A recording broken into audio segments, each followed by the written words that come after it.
Servir Dieu de tout son cœur, c'est ce que Dieu demande avant de demander nos mains. C'est vrai, nous pouvons le servir avec nos mains, avec nos pieds, avec tout ce que nous voulons.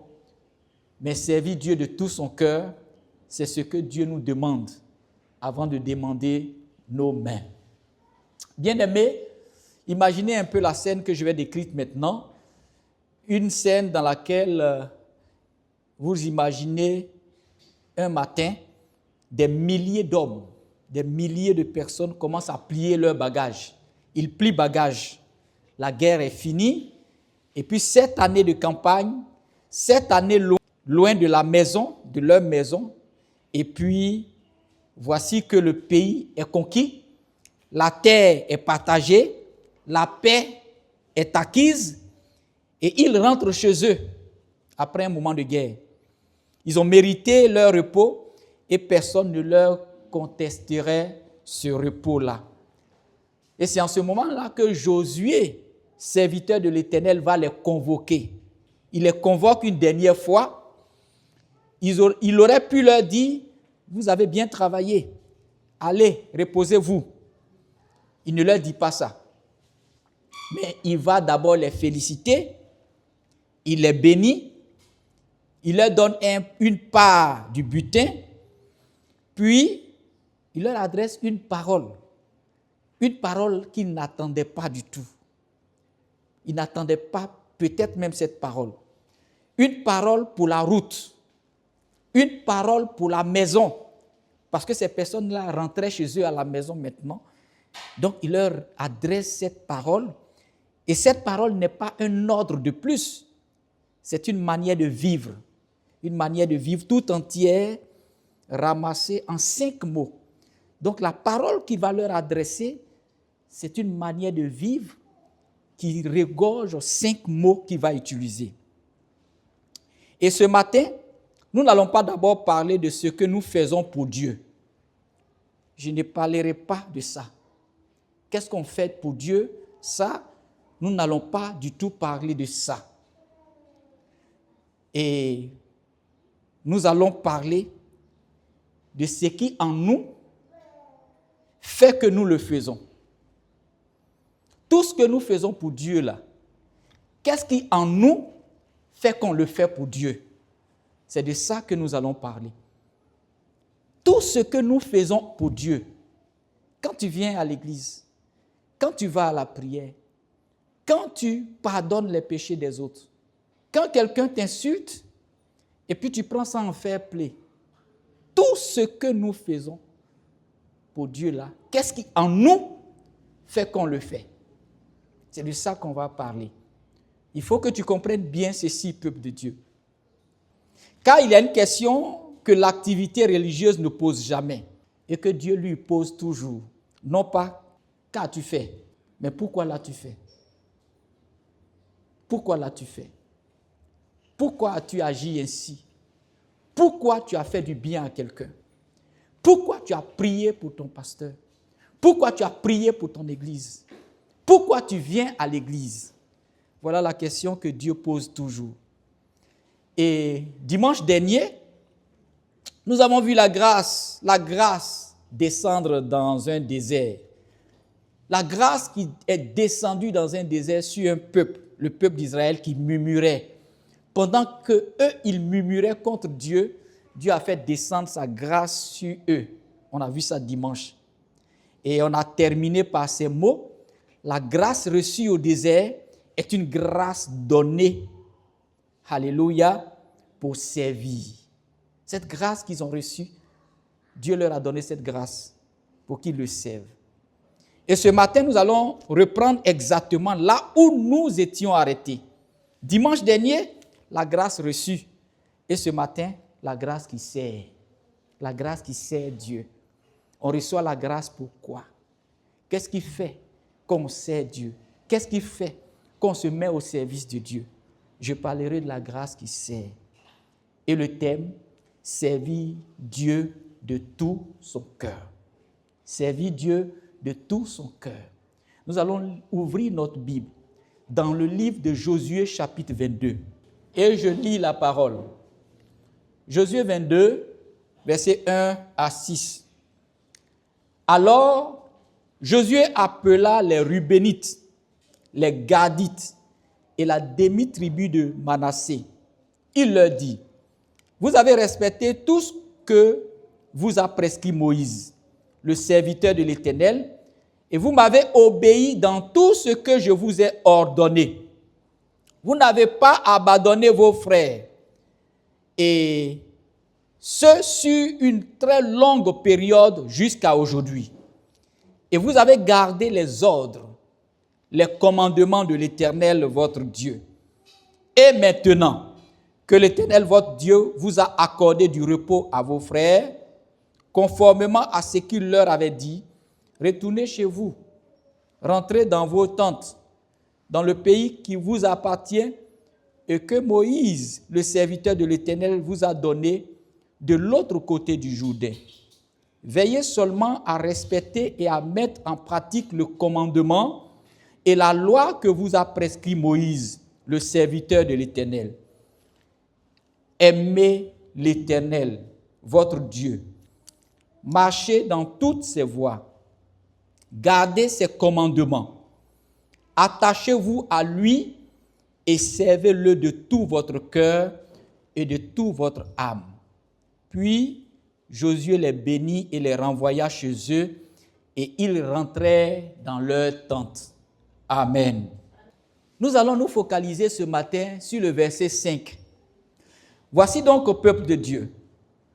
Quel est le contexte en réalité? Pour comprendre le verset 5 que j'ai lu le verset 1 à 6, mais pour comprendre le poids de ce verset, surtout le verset 5, pour comprendre le poids de ce verset, il faut savoir à qui ce verset est adressé. À qui ce verset est adressé. Souvenez-vous de Nombre chapitre 32. Avant même l'entrée en Canaan, il y a eu 3 groupes. Il y a les Ruben, 3 familles d'Israël.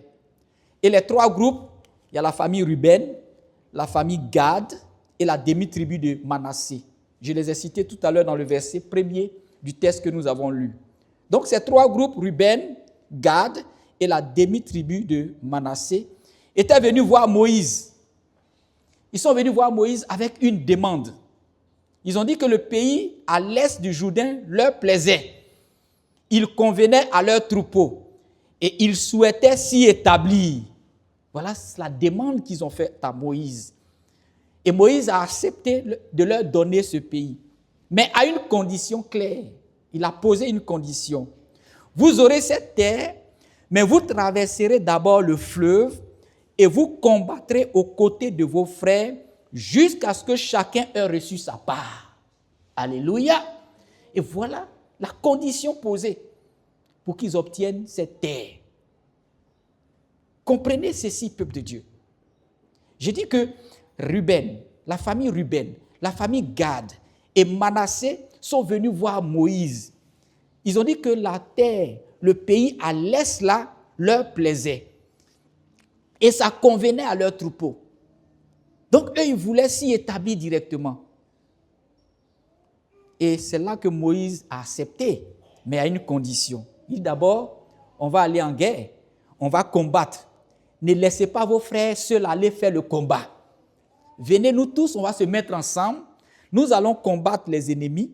Et quand on aura gagné, quand tout sera prêt, là, vous allez rejoindre cette partie de l'est du Jourdain. Et ils ont accepté. Ils ont tenu parole. Et pas à moitié. 7 années de guerre. Ils ont fait 7 années de guerre. Loin de leur famille, loin de leurs enfants, loin de leurs troupeaux. Restés de l'autre côté de l'eau. Ils se sont battus pour une terre qui ne serait jamais la leur. Parce que la terre qu'ils avaient choisie, c'est le côté de l'Est. Mais il fallait se combattre pour les autres, pour que les autres aussi obtiennent la terre là. Donc, ils ont respecté leurs paroles et c'est quand ils ont fini. Josué reconnaît publiquement. Il dit, vous n'avez point abandonné vos frères. Vous n'avez point abandonné vos frères. Depuis un long espace, parce que c'est 7 années quand même de combat. 7 années de combat. Tous ces 7 années, vous êtes restés. et vous avez combattu aux côtés de vos frères. Je vous félicite pour ça. Voilà le témoignage que Dieu rend à ses hommes. Voilà le témoignage que Dieu rend à 3, Ruben, Gad et la demi-famille de Manassé. Puis, il va maintenant les renvoyer. Il dit, allez-y maintenant. Et je dis, au moment où maintenant ils vont rentrer chez eux après ce merveilleux combat et après cette victoire, Josué va reconnaître publiquement l'effort. Il dit, vous n'avez point abandonné vos frères depuis un long espace de temps jusqu'à aujourd'hui, jusqu'à ce jour, au verset 3. Et voilà le témoignage que Dieu va rendre à ces hommes-là. Puis, il va les renvoyer. Il dit, maintenant que l'Éternel, votre Dieu, a accordé du repos à vos frères, retournez, allez vers vos tentes, dans le pays qui vous appartient, au verset 4. Et c'est là, à cet instant précis, l'instant où ils sont en train de se séparer des autres, l'instant où chacun retourne, prend la route de sa maison. C'est là que Josué a prononcé le verset 5. Il dit, ayez soin seulement d'observer et de mettre en pratique les ordonnances et la loi que vous a prescrite Moïse, serviteur de l'Éternel. Et il cite, aimez l'Éternel, votre Dieu, marchez dans toutes ses voies, gardez ses commandements, attachez-vous à lui et servez-le de tout votre cœur et de toute votre âme. Amen. Notez 3 choses que je retiens dans ce texte. 3 choses qui portent déjà la moitié du message. Premièrement, cette parole est adressée à des hommes fidèles. Cette parole-là est adressée à des hommes fidèles qui ont combattu aux côtés de leurs frères, qui ont respecté leurs paroles. Ils viennent d'être félicités. Ils n'ont rien à se reprocher. Et Josué les avertit tout de même. Ils sont fidèles, mais Josué les avertit tout de même. Le danger qu'ils pressentent n'est pas leur infidélité d'hier, c'est celle de demain. Parce qu'ils ont démontré même qu'ils étaient fidèles. Ils sont restés, ils ont combattu. Mais le danger qu'ils pressentent, c'est l'infidélité de demain. Ils sont en train de retourner à la maison. Donc, il faut déjà les encourager à demeurer toujours fidèles. Deuxièmement, le danger n'est pas dans la bataille, il est dans le retour. Parce que la bataille a été déjà gagnée. Mais ils sont en train de retourner dans leur tente. Ils sont en train de retourner dans un autre territoire. Donc, le danger n'est pas dans la bataille, mais il est dans le retour. Tant qu'on combat ensemble, le plus souvent, vous allez remarquer, tant qu'on combat ensemble, la fidélité est portée par le groupe. Tant qu'on est ensemble, c'est difficile d'être infidèle. Tant qu'on est ensemble dans la prière, il y a une force qui se dégage. Quand on demeure ensemble, on ne peut pas être infidèle.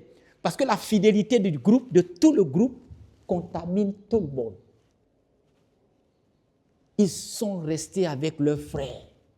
Ils ont combattu aux côtés de leurs frères. Donc tout ce qui était esprit d'infidélité ne pouvait pas régner au milieu de nous. Parce que la parole de Dieu déclare que l'union fait la force. Quand tu es dans la ferveur religieuse, quand tu es dans la ferveur de Christ, quand tu es rassemblé dans l'église, aucun esprit quelconque ne peut te perturber parce qu'il y a une force dans le groupe. Ils l'ont expérimenté. On se lève parce que les autres se lèvent quand on dit « lèvons-nous ». Mais quand chacun retourne à son champ, chacun retourne à son troupeau, à sa maison, quand il n'y a plus de campagne où tout le monde est ensemble, plus de camps autour de nous, alors le cœur se montre tel qu'il est. La troisième chose, ils vont rentrer maintenant loin du sanctuaire. Parce que le sanctuaire ne sera pas là. C'est très loin du sanctuaire. Désormais, il y a un fleuve même qui va les séparer de la tente d'assignation. Un fleuve qui va les séparer du lieu où ils se rassemblaient toujours pour prier. C'est ce qui allait se passer. Parce qu'ils sont en train de retourner dans leur pays. la partie du pays qu'ils avaient choisi.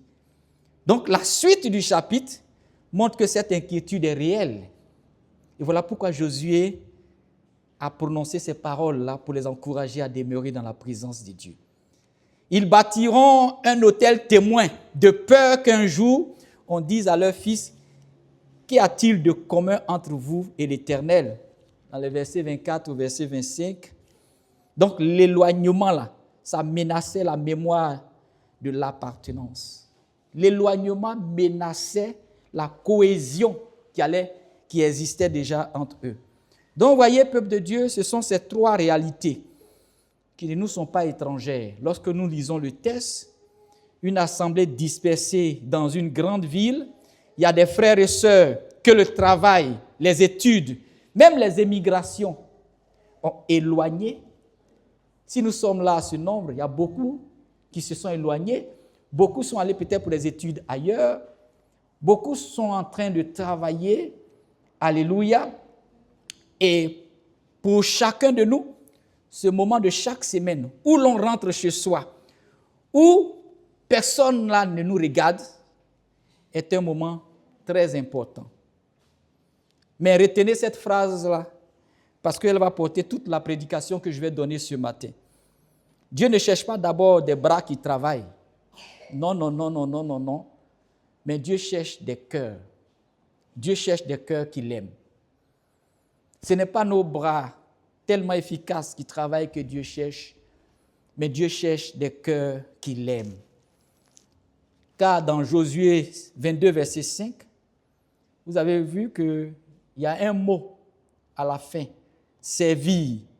Il est pratiquement le dernier des 5 verbes.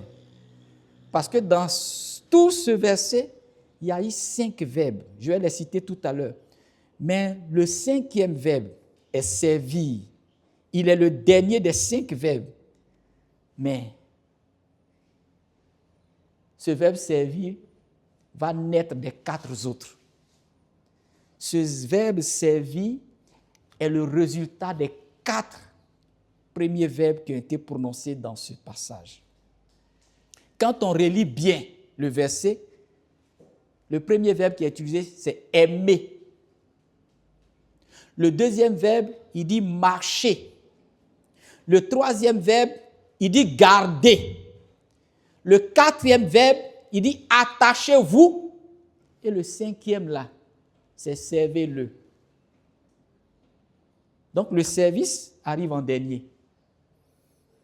Non pas parce qu'il ne compte pas, ou bien non pas parce qu'il compte moins, mais parce qu'il est le fruit de tous les 4 autres.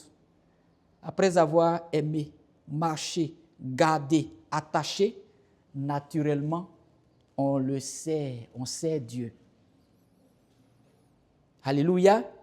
Donc, il y a 4 mouvements que je vais dérouler dans ma prédication ce matin. Le service commence par l'amour. Il se prouve dans la marche et l'obéissance. Il va se nourrir de l'attachement et il s'accomplit dans le service. Il s'accomplit en Christ, qui est le vrai serviteur. Voilà le résumé de ma prédication ce matin.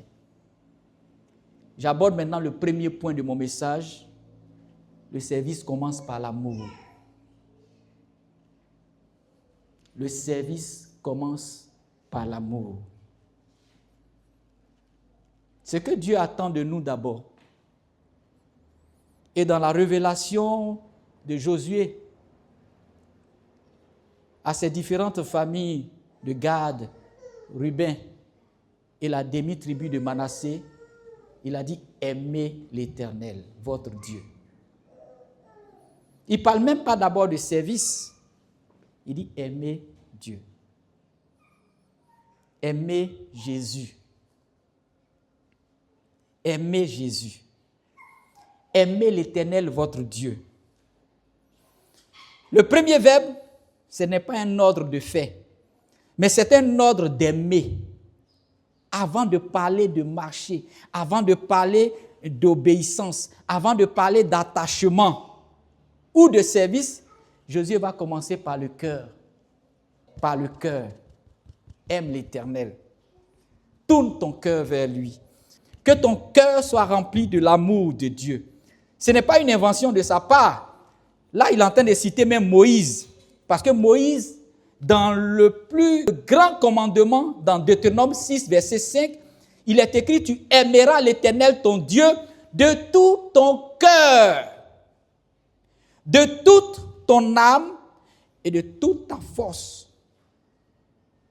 Que Dieu avait déjà mis au fondement de tout, dans les 10 commandements. Premièrement, tu aimeras l'Éternel ton Dieu de tout ton cœur.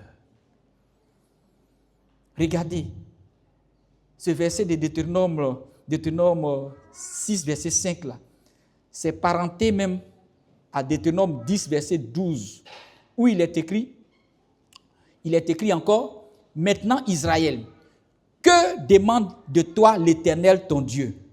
Si ce n'est que tu craignes l'Éternel ton Dieu, afin de marcher dans toutes ses voies, d'aimer et de servir l'Éternel ton Dieu, de tout ton cœur et de toute ton âme. Vous voyez les mêmes verbes et dans le même ordre. Donc Jésus n'est pas en train de bricoler une exhortation de circonstances. Il est en train de répéter carrément la parole de Dieu. Il est en train de répéter le commandement de l'Éternel. Il remet en main ces hommes-là, il leur remet le testament de Moïse au moment où ils s'en vont chez eux à la maison, au moment où ils s'en vont sur un nouveau territoire. Et l'enseignement que je veux bien apporter ici, bien aimé, cet ordre-là n'est jamais inversé dans toute l'Écriture. Jamais du tout. Notre Seigneur ne dit pas « servez-moi et vous m'aimerez ». Il ne dit jamais ça. Mais il dit « aimez d'abord ». Si vous m'aimez, gardez mes commandements. Ça commence par l'amour de Dieu. Si vous m'aimez, gardez mes commandements. Jean 14, verset 15. Et lorsqu'on lui demande quel est le plus grand commandement, Jésus va répondre, tu aimeras le Seigneur ton Dieu de tout ton cœur, de toute ton âme et de toute ta pensée. C'est le premier et le plus grand commandement. Matthieu 22, verset 37 à 38. Donc le premier, pas le deuxième, pas le troisième, pas le deuxième après le service. C'est le premier commandement. Et même l'apôtre Paul, il va aller encore plus loin. Il prend les services les plus héroïques d'un homme. Tout ce que l'homme peut faire pour attirer la gloire sur lui, il prend ses services et il va les peser. Il va dire, quand je distribuerai tous mes biens pour la nourriture des pauvres, quand je vais livrer même mon corps pour être brûlé, si je n'ai pas la charité, si je n'ai pas l'amour, cela ne sert à rien. 1 Corinthiens 13, verset 3. Écoutez bien ce qu'il dit. Il ne dit pas que ce n'est pas important. Il dit rien. Si je n'ai pas l'amour, il ne dit pas ce n'est pas important. Il dit cela, si je n'ai pas l'amour, si je fais tout le bien du monde, si je donne l'argent aux gens, si je fais du bien à tout le monde, si je n'ai pas l'amour, cela ne sert à rien. Il dit rien. Donc vous pouvez tout donner. Vous pouvez donner même jusqu'à votre corps. Et Dieu va compter ça zéro. Donc un service sans amour n'est pas un petit service, mais c'est un service nul. Est-ce que vous comprenez? Un service sans amour est un service nul. Ce n'est même pas un petit. Mais Dieu dit c'est nul. Parce qu'on ne peut pas servir Dieu sans l'aimer d'abord. Est-ce que vous me comprenez, peuple de Dieu? Qu'est-ce qui vous pousse au service? Qu'est-ce qui fait que vous êtes discipliné? C'est l'amour de Dieu. C'est parce que vous aimez Dieu. Je disais hier à un de mes fils, personne ne t'a dit de faire ça. Mais si tu es en train de faire ça, qu'est-ce qui te pousse à faire? Parce que tu aimes Jésus. Parce que tu aimes Jésus. Parce que tu aimes Jésus. Donc, on ne peut pas servir Dieu sans l'aimer. Comme Jésus regarde dans nos cœurs. Quand nous posons une action, il sait que ce qui est derrière, c'est l'amour. C'est parce que le diacre est lui-même qui fait ça. C'est parce que mon serviteur Paulin fait ça. c'est son amour.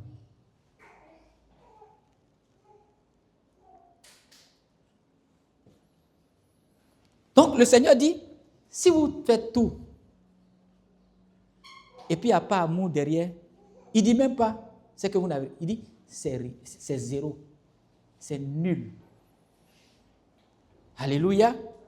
Donc voyez, peuple de Dieu, un service sans amour n'est même pas un petit service, c'est un service nul. C'est nul.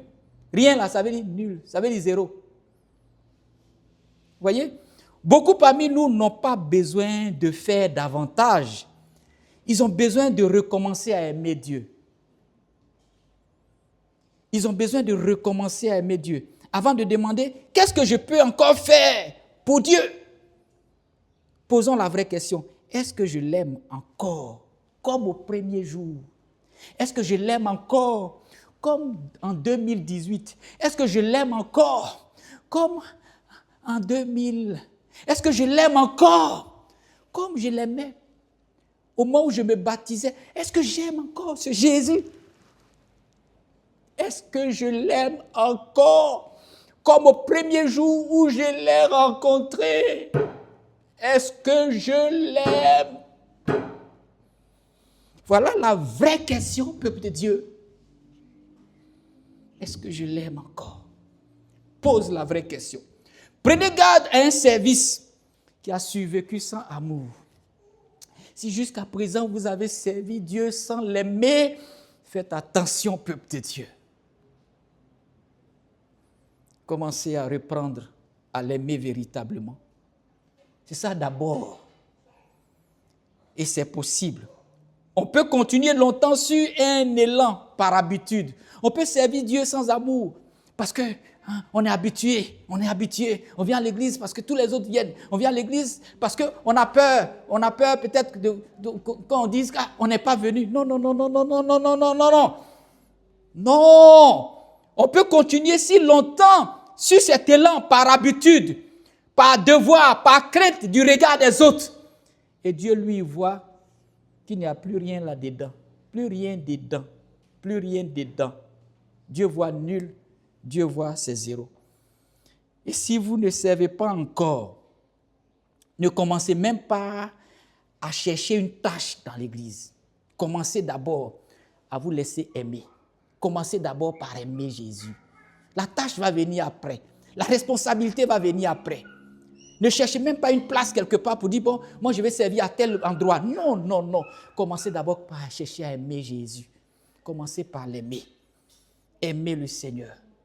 Tout commence par l'amour. Tout commence par l'amour. Commencez par vous laisser aimer par Dieu lui-même. Parce que beaucoup n'ont pas compris que Jésus les aime. Mais je veux te dire ce matin que le Seigneur t'aime tel que tu es. Avec ce que tu as, avec ce que tu es. Il ne regarde pas à tes mains, il ne regarde pas à ta poche, il ne regarde pas à ta qualité, il ne regarde même pas à tes péchés avant de t'aimer, parce qu'il a payé le prix pour nos péchés. Jésus l'a fait parce qu'il nous aime. Commence à te laisser aimer par ce Père Céleste-là ce matin. Le service va naître tout seul après. Le service naîtra tout seul. Et puis ça va durer. Mais si tu veux commencer à servir déjà sans l'aimer, ça ne va pas durer. Ça ne va pas durer. Ça ne va pas durer. Ça ne va pas durer. Ça ne va pas durer. Ça ne va pas durer. Mais c'est l'amour qui fait que ça dure.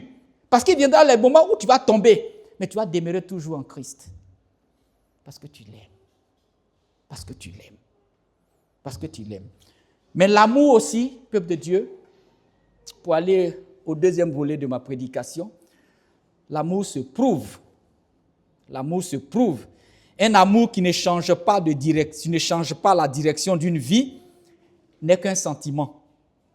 Et voilà pourquoi le deuxième verbe va venir immédiatement après l'amour.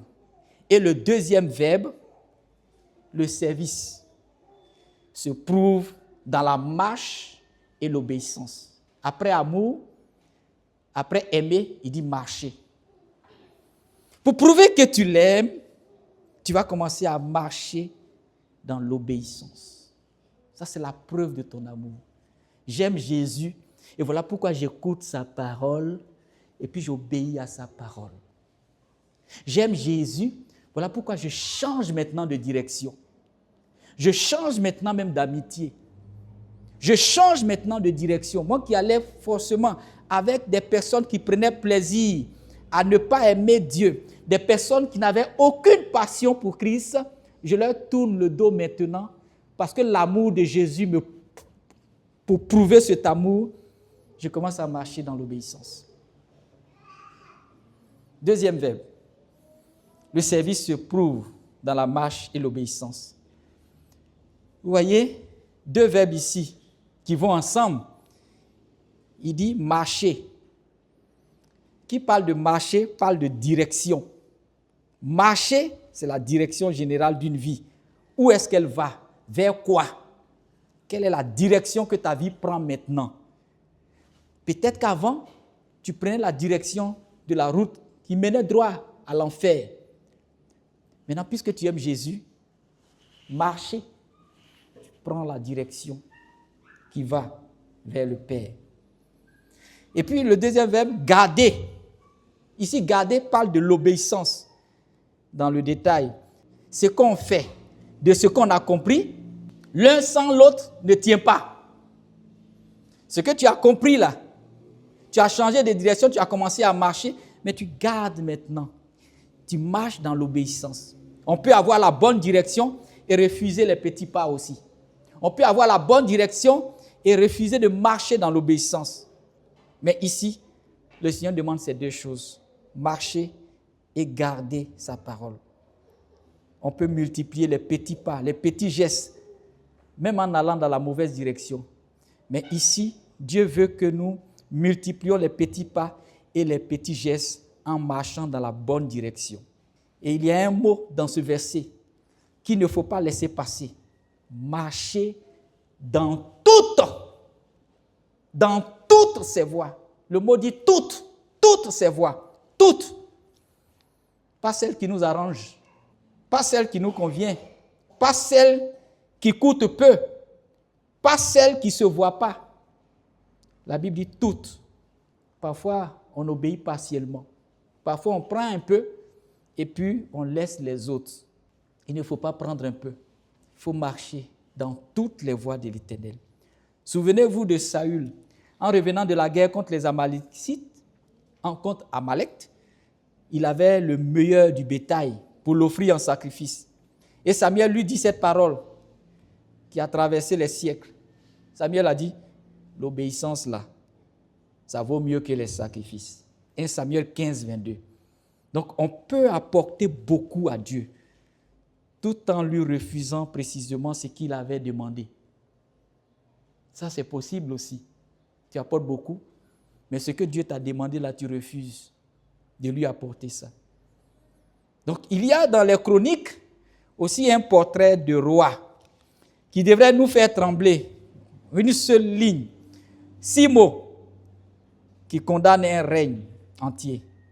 Donc il est écrit d'Amastia, roi de Juda, en 2 Chroniques 25, verset 2. Il fit ce qui est droit aux yeux de l'Éternel, mais avec un cœur qui n'était pas entièrement dévoué. Waouh! Voilà le portrait d'un roi. Il a fait ce qui est droit aux yeux de Dieu, mais avec un cœur qui était éloigné de Dieu. Un cœur qui n'était pas entièrement dévoué à Dieu. Arrêtons-nous là, peuple de Dieu. Tout était droit au dehors. On voyait un roi parfait. Les sacrifices étaient offerts. Les fêtes étaient observées dans l'église. La conduite était correcte. Mais un observateur qui n'aurait rien trouvé à reprendre, quand tu le regardes, il n'y a rien à reprendre à ce roi. Mais Dieu qui voit le cœur a fait inscrire dans son livre qu'il manquait quelque chose. Son cœur n'était pas tout entièrement à Dieu. Son cœur n'était pas dévoué à Dieu. Bien-aimés, frères et sœurs dans le Seigneur, voilà le danger propre. Le danger propre aux serviteurs expérimentés. On peut tout faire sans que le cœur soit dévoué à l'Éternel. On peut avoir beaucoup même de responsabilités sans que le cœur ne soit dévoué à l'Éternel. Ce n'est pas de mal faire, c'est de continuer à bien faire longtemps après que le cœur s'est retiré. Est-ce que vous voyez? Tu fais bien longtemps, mais ton cœur s'est retiré de Dieu. Il y a longtemps que tu es présent, mais ton cœur s'est éloigné de Dieu. Ici, ce n'est pas de mal faire, mais c'est de bien faire. Mais le cœur s'est retiré de Dieu. Les gestes tiennent des années, eux-mêmes, ça tient encore. La forme suivie à la vie, et personne ne s'en aperçoit. Mais Jésus qui regarde, il sait que ton cœur s'est retiré loin de lui. La seule personne qui est capable de voir ça, c'est celui qui sonde les cœurs. Son nom, c'est Jésus. Il voit nos gestes. On est tellement habitué à ces gestes. Mais lui, il peut voir au-delà de tes gestes. Il peut voir au-delà de ta régularité. Il peut voir au-delà de ton adoration. Lui sonde dans les profondeurs du cœur. Et il peut découvrir là-bas que tu t'es éloigné de lui. Voilà le danger auquel on peut s'exposer, peuple de Dieu. Bien-aimés, posons-nous 3 questions et laissons-les travailler en silence. Y a-t-il une voix de Dieu que je connais très bien et que je ne prends pas? Y a-t-il une obéissance que je remets de mois en mois à demain? Est-ce que mon service public couvre-t-il une désobéissance privée que personne ne se rassure avec la quantité de ce qu'il fait? Tu peux multiplier les activités pour éviter une seule obéissance à Dieu. Et que personne ne se décourage non plus. Dieu ne demande pas la perfection, peuple de Dieu. Il demande un cœur qui ne se réserve de rien avant que Dieu ne nous emploie. Dieu sonde, par exemple, parfois notre amour pour lui. Même au travers des circonstances qui nous arrivent. Même au travers de la maladie, Dieu peut sonder notre amour pour lui. Je veux ce matin que nous nous posions la bonne question. Aimer, marcher, obéir. Cela pourrait encore n'être qu'une belle discipline, peuple de Dieu. Il manque quelque chose. Et le 3e verbe est le plus intime que tous les 5. Et voilà ce qu'il dit, 3e point. Le service se nourrit de l'attachement. Il a dit, attachez-vous à lui. Attachez-vous à lui. Le mot qui est employé dans le texte ici est fort. C'est un mot hébreu qui veut dire dabak. Se coller, adhérer, ne pas se laisser détacher. Et c'est le même mot qui est utilisé dans Genèse 2, 24, où il est écrit l'homme s'attachera à sa femme et deviendra une seule chair. C'est le même mot qui est employé là-bas dans Genèse 2, 24, celui de l'union conjugale. Et concrètement, il ne désigne pas une adhésion à une idée, ni même une loyauté à une cause, mais il désigne le collage, le collage de 2 êtres. Attache-toi à Dieu, attachez-vous à lui, collez-vous à Dieu. Et là, ça devient plus intime, plus intime. Donc Dieu ne demande pas que nous approuvions son projet. Il demande que nous nous collions à sa personne. Dieu veut que tu te colles à lui. Mais comprenons pourquoi ce verbe-là est là, précisément là. Vous voyez, ces hommes-là vont partir. Ils partent vivre de l'autre côté du fleuve. Ils ne verront même plus la tente d'assignation. Ils ne verront même plus le lieu de culte. Ils partent vivre ailleurs. C'est comme un matin, Dieu te fait la grâce, et puis tu quittes l'église, tu vas vivre ailleurs. Soit tu vas pour des raisons d'études en Europe, ou bien aux États-Unis, ou bien tu vas pour une autre raison. Et puis, tu ne seras plus là. On ne te verra plus.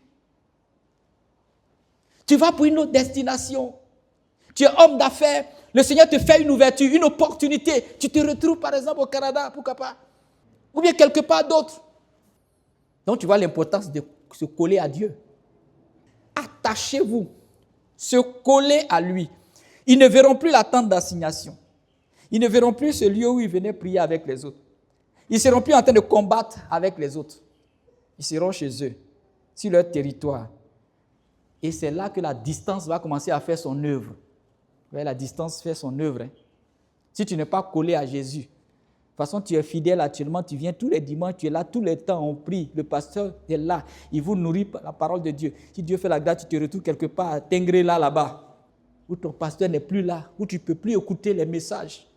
C'est là que le thème d'Abak, là, ça donne une importance. Vous voyez, quand la distance fait son œuvre, elle la fait toujours. Alors Josué leur dit que le fleuve vous éloigne du sanctuaire, soit, mais ne vous laissez pas détacher de lui. Même s'il y a une distance qui vous sépare de votre église, ne vous laissez pas détacher de Dieu. Même s'il y a un quartier qui vous éloigne de votre communauté, ne vous laissez pas détacher pour que vous compreniez mieux, peuple de Dieu. C'est pour ça que je donne cet exemple-là. C'est ce que Jésus est en train de vous dire. C'est ce qu'il est en train de dire au peuple de Dieu. Je pose bien ce contexte historique pour que vous compreniez la profondeur de cette révélation. Et voici ce que l'Écriture nous montre. Le service peut se détacher de celui qu'il sert. Cela paraît impossible, mais c'est pourtant l'un des dangers les plus fréquents de la vie chrétienne. Tu peux servir Dieu, mais en étant détaché de Dieu. Et c'est facile à faire. Ton cœur n'est pas dedans. Mais tu es là, tu as été nommé responsable déjà. Mais ton cœur n'est pas dedans. Tu es pasteur. On t'a connu toujours pasteur. Tu fais ça quand même. Est-ce que vous comprenez? Je peux être en train de servir Dieu, mais mon cœur est détaché de lui. Tu fais pour sauver l'honneur. Tu fais quand même. On m'a connu déjà pasteur. Si je ne suis plus pasteur, ça sera bizarre. Je dirais quand même, est-ce que tu n'es pas en train de faire ça? Quand même. Allons comme ça quand même. On va gérer ça. Donc vous voyez que le service peut être détaché de celui qu'il sert. C'est un danger qui est exposé à nous, enfants de Dieu. Ne l'ignorons pas, peuple de Dieu. Et voici pourquoi le Seigneur veut nous révéler ces choses pour que nous prêtions attention et que nous revenions à ce premier amour. Rappelez-vous Marthe, dans Luc 10, versets 38 à 42. Ne soyons pas injustes envers elle. Marthe sert vraiment et elle sert Jésus lui-même dans sa propre maison. Et personne ne peut lui reprocher la paresse parce qu'elle n'est pas paresseuse. Quand Jésus est entré chez elle, elle a commencé à préparer. Elle a commencé à préparer comme le font toutes nos mamans pour accueillir une personne importante. Elle n'est pas du tout paresseuse. Jésus entre dans sa maison, vous voyez, Marthe court, Marthe commence à préparer, Marthe commence à préparer la nourriture. Vous voyez, elle va au marché, Jésus est arrivé. Elle n'est pas paresseuse. Il faut l'acclamer, il faut louer le Seigneur pour cela.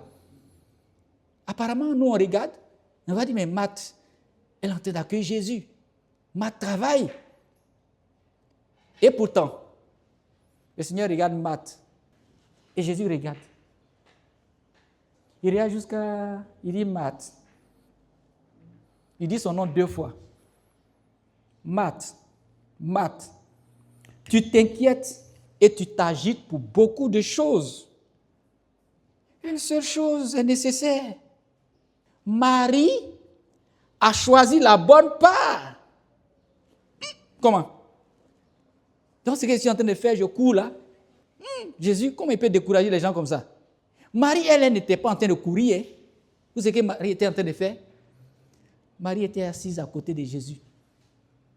Elle était collée à Jésus. Pendant que Marthe, bon, Jésus va manger. Qu'est-ce que il faut que Jésus mange bien.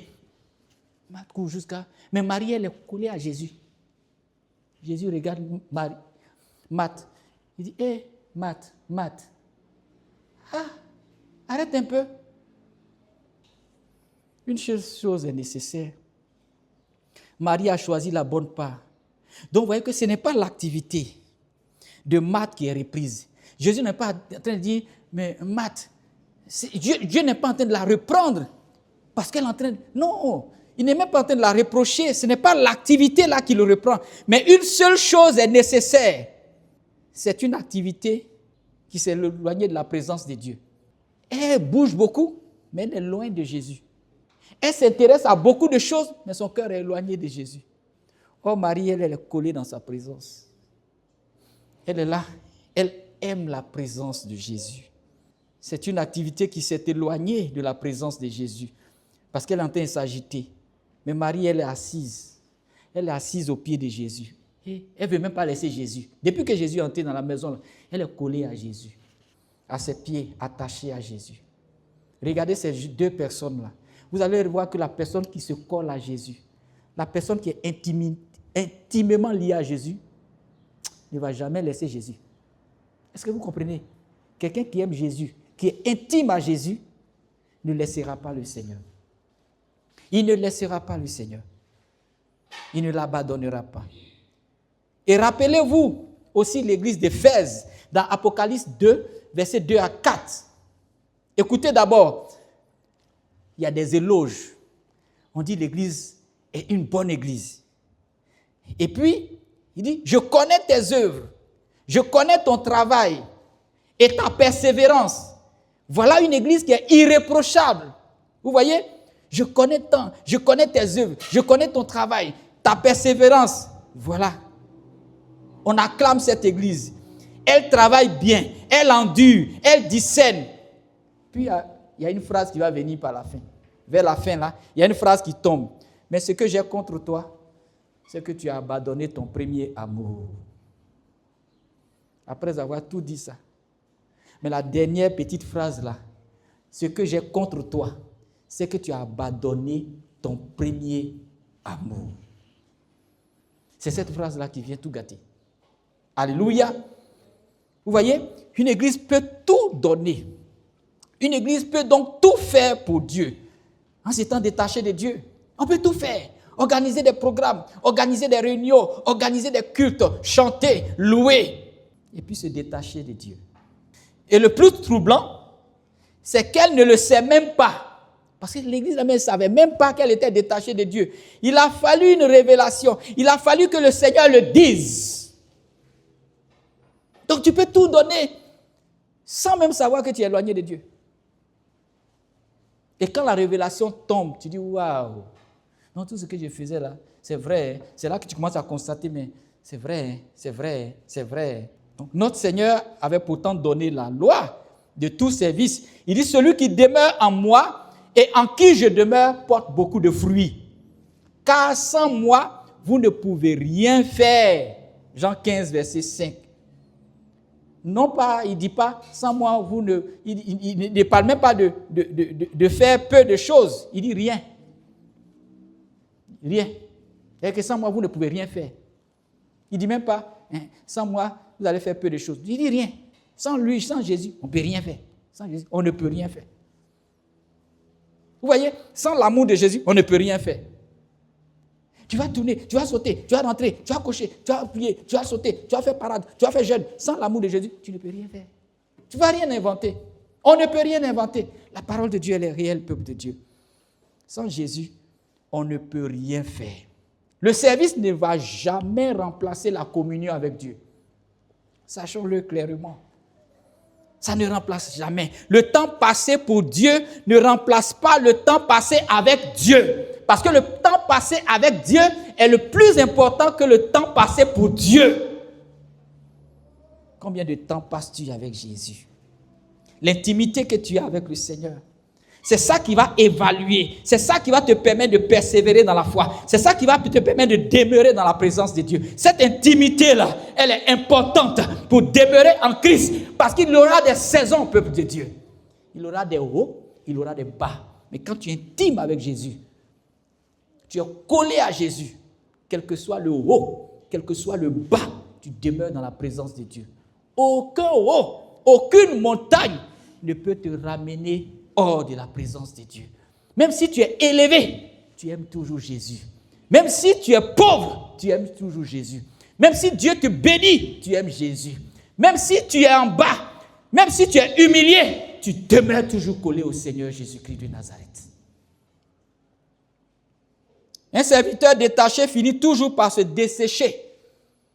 Vous voyez, peuple de Dieu. Et le plus souvent, il ne s'en aperçoit même pas, en aucun moment, qu'il est tombé, peuple de Dieu. Donc la question à se poser n'est pas seulement est-ce que je sers, mais est-ce que je demeure? Sinon, on peut servir des années et des années. On est là depuis 2017, peuple de Dieu. On peut aller encore 2027, 2028, 2030, jusqu'à nos morts. Notre mort, c'est en train de servir. Mais est-ce que le cœur n'est pas éloigné de Dieu, peuple de Dieu? Si le cœur est éloigné de Dieu, est-ce que tu vas gagner le paradis? Est-ce que tu vas rentrer au ciel, peuple de Dieu? Sans amour, est-ce que tu peux rentrer au ciel? Surtout que la parole de Dieu dit, si tu peux tout faire, prophétiser, évangéliser, être pasteur, avoir tous les titres du monde, bishop, si sans amour. J'ai lu un verset, on dit tout est rien, c'est zéro, c'est nul. Mais est-ce qu'un nul, vous pensez qu'un nul peut rentrer au paradis? Est-ce que si tu es nul, si Jésus t'a déclaré nul, est-ce que tu peux gagner le ciel? Aimer, marcher, obéir, s'attacher, c'est après tout ça qu'il a cité le 5e verbe, servez-le. Et pour comprendre ce qu'il contient, il ne suffit pas de regarder Israël. Il faut regarder celui qui l'a rempli parfaitement. Donc le 4e point que je vais traiter maintenant pour finir, c'est le service s'accomplit en Christ, le vrai serviteur. Dieu nous a montré un exemple de comment le servir. Est-ce que vous comprenez, peuple de Dieu? Servez-le de tout votre cœur et de toute votre âme. Notez bien la mesure. On dit de tout votre cœur et de toute votre âme. 2 fois, le mot tout est employé. Pas une part. Pas ce qui reste après le travail. Pas ce qui reste après la famille ou la fatigue. Quand on a fini de se reposer, là on le sait. Pas ce qui reste après même le travail. On dit de tout votre cœur, de toute votre âme. Vous voyez? Pas le dimanche seulement. Non, pas le dimanche seulement, le tout. Je ne suis pas en train d'inventer des choses, peuple de Dieu. Et je vous cite des versets pour que vous sachiez que c'est scripturaire ce que je suis en train de dire. Et notez ensuite un détail que l'on franchit sans le voir. Au début du verset, Moïse reçoit un titre. Moïse, serviteur de l'Éternel. Vous voyez? Dans l'Ancien Testament, ce n'est pas une fonction subalterne, mais ce n'est pas une fonction en bas. C'est une grande fonction, qu'on dit serviteur de l'Éternel. C'est un titre d'honneur.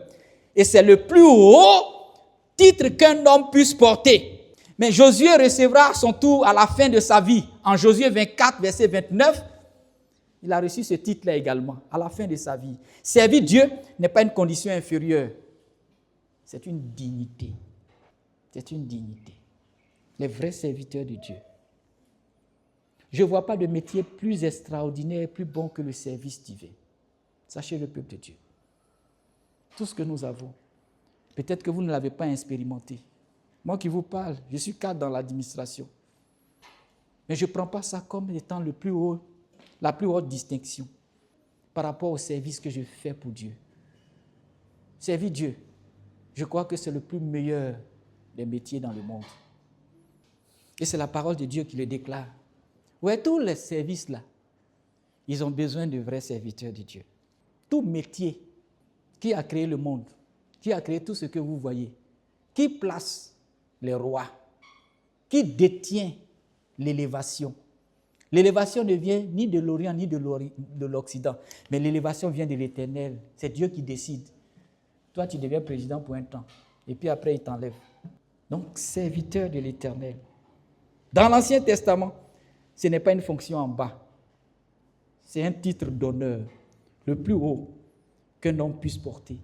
Y a-t-il quelqu'un ici qui peut vouloir être serviteur de l'Éternel? Y a-t-il quelqu'un ici qui peut dire, moi, je me mets à part pour Dieu? Y a-t-il quelqu'un ici qui peut dire, moi, lorsque je vois la condition de l'Église, il est important pour moi que je me détache entièrement pour servir ce Dieu glorieux. Parce que je sens l'appel au plus profond de mon cœur. Mais on ne peut pas le faire par émotion. C'est pour ça que Josué, il a employé serviteur, servez-le là, à la dernière portion.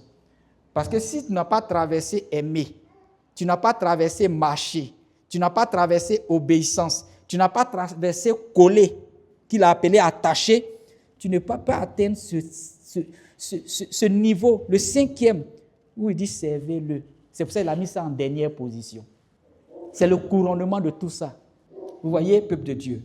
Servir Dieu n'est pas une condition inférieure, c'est une dignité. Il y a plus. En hébreu, le mot employé ici pour servir, c'est abad. Abad. A-B-A-D. Le message que j'ai prêché dimanche passé, souvenez-vous de ça. Vous voyez, lorsque les enfants d'Israël sont sortis d'Égypte, en Exode 7, verset 16, ce que Dieu faisait dire à Pharaon, il dit, laisse aller mon peuple afin qu'il me serve. Écoute bien. Laisse aller mon peuple afin qu'il me serve. Saisissez bien ce mot, hein. Ce qu'il veut dire, Israël n'a pas été délivré du service, de l'esclavage, pour rester dans l'oisiveté. On n'est pas délivré de Satan pour rester assis dans l'église et puis ne rien faire. On n'est pas délivré de la mort pour rester les bras croisés. Laisse aller mon peuple pour qu'il me serve. Donc la délivrance ne supprime pas le service, mais elle change de maître. Vous voyez que ce qui se passe, hein, alléluia, vous voyez, tu n'es plus sous l'esclavage, mais maintenant tu es délivré pour être sous le service de Dieu. Donc vous voyez que ce matin, on voit pourquoi ce peuple a été racheté. Pourquoi ce peuple a été délivré? C'était pourquoi? C'était pour servir Dieu. Donc si tu as accepté Jésus, tu as été délivré de la mort, délivré de l'angoisse, délivré de la tristesse, délivré, Seigneur, de toutes les œuvres du diable. C'est pourquoi au finish, c'est pour servir Dieu. Mais avant de rentrer dans le service, commence à l'aimer. Commence à obéir. Commence à marcher avec lui. Commence à être collé à lui. Et là, tu vas le servir aisément. Que chacun de nous comprenne ceci, peuple de Dieu. Donc, il a été délivré du service de Pharaon pour entrer dans le service de Dieu. C'est ce que le peuple de Dieu a reçu comme délivrance. Délivré du service de Pharaon pour entrer dans le service de Dieu. Parce qu'ils étaient esclaves de Pharaon. Mais maintenant, ils deviennent des esclaves de Jésus. Je préfère être esclave de Jésus que d'être esclave du diable. Je préfère donner ma vie au Seigneur, mon âme au Seigneur, que de donner mon âme au diable. Mais aucun de nous n'a jamais rempli ces 5 verbes. Pas un. Nous avons aimé par intermédiaire, marché de travers, obéi en partie, servi avec un cœur qui n'était pas entièrement dévoué. Et le verset 5 nous condamne autant qu'il nous appelle, peuple de Dieu. Il faut que nous le sachions. Alors, levons les yeux vers celui qui est le prophète qui annonce. Il dit, voici mon serviteur que je soutiendrai, mon élu en qui mon âme prend plaisir. Celui-là serait méprisé, abandonné des hommes et porterait nos douleurs. Et le titre donné à Moïse trouve en lui son accomplissement. Voyez comment Jésus a rempli un en un tous ces 5 verbes. Il les a remplis un en un. Ce que nous n'avons pas accompli à moitié, Jésus a aimé, afin que le monde sache que j'aime le Père. En Jean 14, verset 31. Jésus a marché. Il dit, je fais toujours ce qui lui est agréable. Jean 8, 29. Toujours. Il a gardé. Il dit, j'ai gardé les commandements de mon Père. Jean 15, verset 10. Il s'est attaché. Il dit, moi et le Père, nous sommes un. Jean 10, verset 30. Et il a servi. Et il a servi. En Matthieu 20, verset 28, il est écrit, le Fils de l'homme est venu non pour être servi, mais pour servir et donner sa vie comme la rançon de plusieurs. Et il ne l'a pas seulement enseigné, il s'est agenouillé un jour, le soir même de sa trahison. Qu'est-ce que Jésus a fait? Il a pris un linge, il a pris de l'eau dans une bassine, et puis il a lavé les pieds de ces 12 hommes, de ces 12 disciples. Et parmi les 12 là, il y a un même qui devait le vendre. Si donc je vous ai lavé, déclare-t-il. Si donc je vous ai lavé les pieds, moi le Seigneur et le Maître, vous devez aussi vous laver les pieds les uns aux autres, car je vous ai donné un exemple afin que vous fassiez comme je vous ai fait. Jean 13, versets 14 à 15. Voilà ce que le Seigneur a fait. Et Paul résume tout ça en une phrase. En Philippiens 2, verset 7, il est écrit « Il s'est dépouillé lui-même en prenant une forme de serviteur. » Philippiens 2, verset 7. Le Seigneur des armées a pris la forme d'un esclave pour servir. Il a pris la forme d'un serviteur pour servir. Et voilà pourquoi le chrétien sert, non pour obtenir la faveur de Dieu. On ne sert pas pour obtenir sa faveur, mais parce qu'il a déjà été servi par le Fils de Dieu. On sert parce qu'il y a quelqu'un qui nous a déjà servi. C'est Jésus lui-même. Nous ne servons pas pour être aimés, mais nous servons parce que nous l'avons été par Jésus. Dieu nous a servis, Dieu nous a libérés, Dieu nous a délivrés. Et la croix n'est pas seulement ce qui sauve, elle est la mesure du service auquel elle nous appelle. En Galates 5, verset 13, il est écrit « Servez-vous les uns les autres par la charité. » Alléluia. Et vos mains sont vides ce matin, peuple de Dieu. Et si vous n'avez rien accompli qui se voit, tout ce que vous faites, faites-le de bon cœur, comme pour le Seigneur et non pour des hommes. Voilà l'exhortation que je vous apporte, selon Colossiens 3, verset 23. Donc Dieu compte ce que personne ne voit. Si tout ce que vous faites, vous le faites pour Dieu, Dieu va compter ça. Les hommes ne voient pas. Mais Dieu, il sait que vous l'avez fait pour lui. Dieu, il sait. Il connaît toutes choses. Si tout ce que tu fais, c'est pour lui, il sait. Les hommes peuvent ne pas voir. Les hommes peuvent ignorer ce que tu fais. Mais fais ce que tu fais pour Dieu.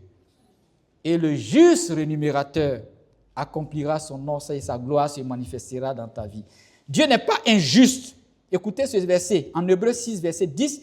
Dieu n'est pas injuste pour oublier votre travail et l'amour que vous avez montré pour son nom. C'est là seulement là. Après plusieurs années de ministère, je sais que Dieu n'est pas injuste pour oublier ce qu'on fait pour lui et l'amour qu'on a pour son nom. Peut-être que tu n'as pas encore ressenti cette dimension. Mais le Seigneur, en son temps, fera quelque chose dans ta vie où tu découvriras que le Seigneur n'est pas injuste. Il ne peut pas oublier ton travail. Il ne peut pas oublier l'amour que tu as montré pour son nom. C'est pour ça que le crédit de Dieu ne reste pas sur quelqu'un. Tout ce qu'on fait, il compte. Et il sait pourquoi tu fais. Rassemblons-nous, peuple de Dieu, avec tout le chemin qui a été parcouru. Le service commence par l'amour, pas par autre chose. Sans lui, tout ce que nous donnons compte pour rien. Et le service va se prouver maintenant dans la marche et l'obéissance. Ça, c'est la preuve. Ce n'est pas l'argent que tu envoies à l'église qui prouve que tu aimes Dieu. C'est marcher avec lui et obéir à Dieu. Tu ne peux pas payer une prédication. Tu ne peux pas payer un témoignage. Donc, quand tu aimes Jésus, tout service commence par l'amour et se prouve dans la marche et l'obéissance. Non pas dans quelques voies choisies, mais dans toutes ses voies. Obéir Dieu dans toutes ses voies. Et le service va se nourrir également de l'attachement collé à Jésus. Intimement collé à Jésus. Quand tu es collé à lui, les vents, les marées, toutes les difficultés viendront, mais tu es collé à lui. Personne ne peut te détacher. C'est comme l'union conjugale, que personne ne sépare. C'est que Dieu a uni. Qui peut te séparer de l'Éternel? L'apôtre Paul a dit, ni la mort, ni la souffrance, ni les difficultés, rien ne peut me séparer de l'amour de Jésus. Si tu es collé à lui, rien ne peut te séparer de l'amour de Jésus. Ça se nourrit par l'attachement. Et il va s'accomplir maintenant, le service va s'accomplir en Christ, qui est le vrai serviteur de l'Éternel. Il a rempli à notre place les 5 verbes que j'ai cités là. Jésus les a remplis parfaitement. Ces 5 verbes que nous n'avons pas tenus, lui, il les a remplis. Et puis en plus, il s'est engenouillé devant les siens et puis il a lavé les pieds. Le comble même. Lui qui est Dieu, il lave les pieds sales de ses disciples. 12. Vous voyez le service? Dieu ne compte pas d'abord ce que nos mains ont fait. Il ne regarde pas d'abord ton bac et ton CV chrétien, les postes, mais il regarde si notre cœur était tout entier à lui. Souvenez-vous de ce que cette parole a été donnée à des hommes qui rentraient chez eux, pas au milieu d'une bataille, ils rentraient chez eux, au moment de la séparation. Pas pour le camp, mais pour la maison. Et ce matin, tout à l'heure, vous allez rentrer chez vous. Mais gardez ces paroles dans vos cœurs. Pendant près d'une semaine, vous ne serez pas là. Parce que je sais que même en semaine, très peu arrivent ici. Mais gardez ces paroles dans vos cœurs. Gardez ces paroles dans vos cœurs, s'il vous plaît. Acceptez-les, méditez-les, souvenez-vous-en. C'est donc aussi, ces mêmes paroles sont pour lundi, ces mêmes paroles sont pour mardi, ces mêmes paroles sont pour mercredi, ces mêmes paroles sont pour vendredi, jeudi, ces mêmes paroles sont également pour dimanche. Gardez-les. 2 chapitres plus loin, et au thème de sa vie, pour finir, Josué reprendra le même mot et posera à tout Israël la question qui n'a pas vieilli d'un jour. Il leur a posé la question, choisissez aujourd'hui qui vous voulez servir. Moi et ma maison, nous servirons l'Éternel. Josué 24, verset 15. Je vais poser cette question ce matin et je la pose avec beaucoup d'amour, je la pose avec tendresse. Car nul ne sert personne, mais chacun doit servir quelque chose. Et celui qui ne sert pas Dieu, sert autre chose. Chacun doit servir quelque chose.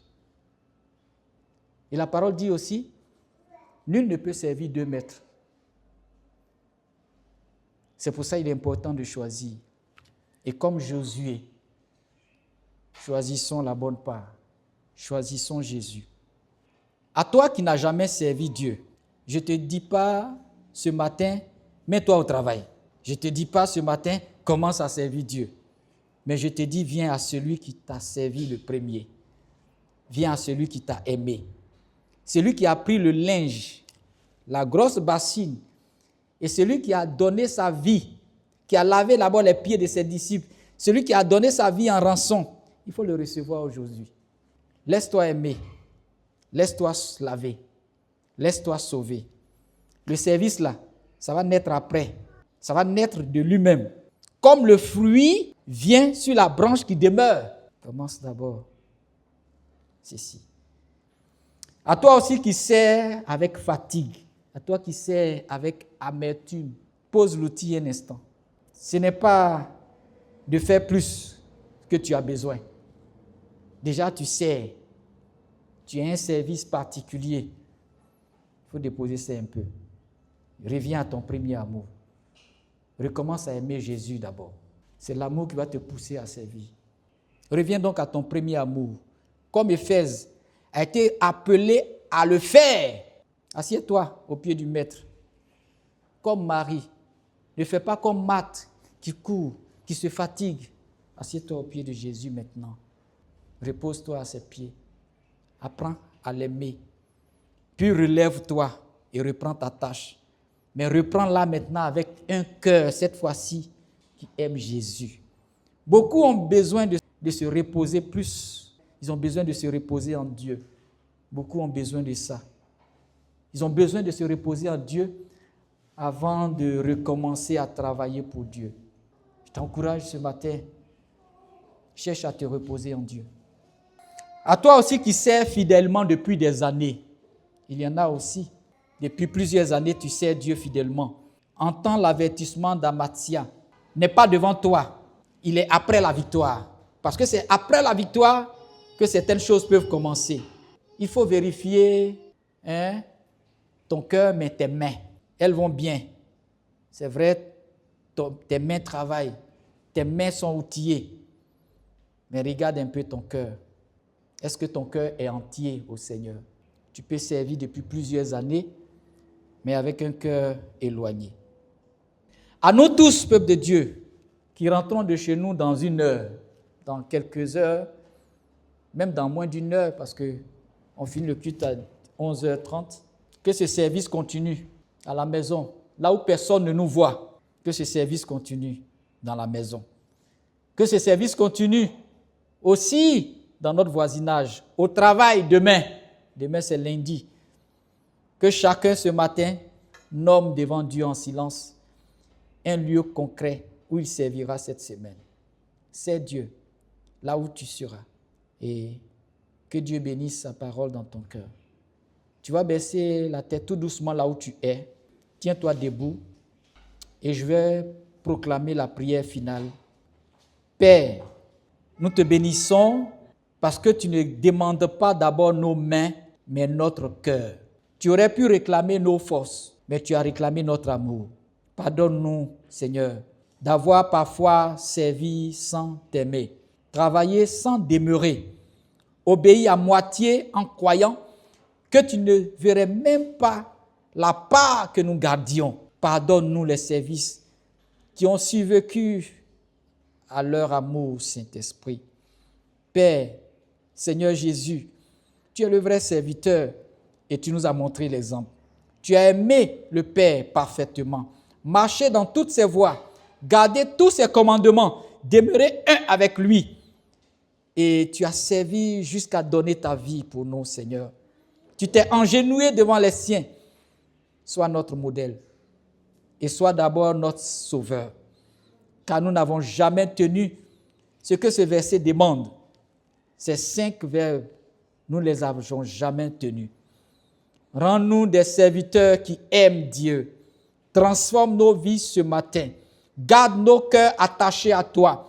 Et lorsque nous rentrerons chez nous, Père, lorsque personne ne regardera, lorsque la semaine sera longue, que notre service soit un culte et non une habitude. Nous te le demandons au nom de Jésus-Christ, le Seigneur de gloire. Amen. Que Dieu vous bénisse.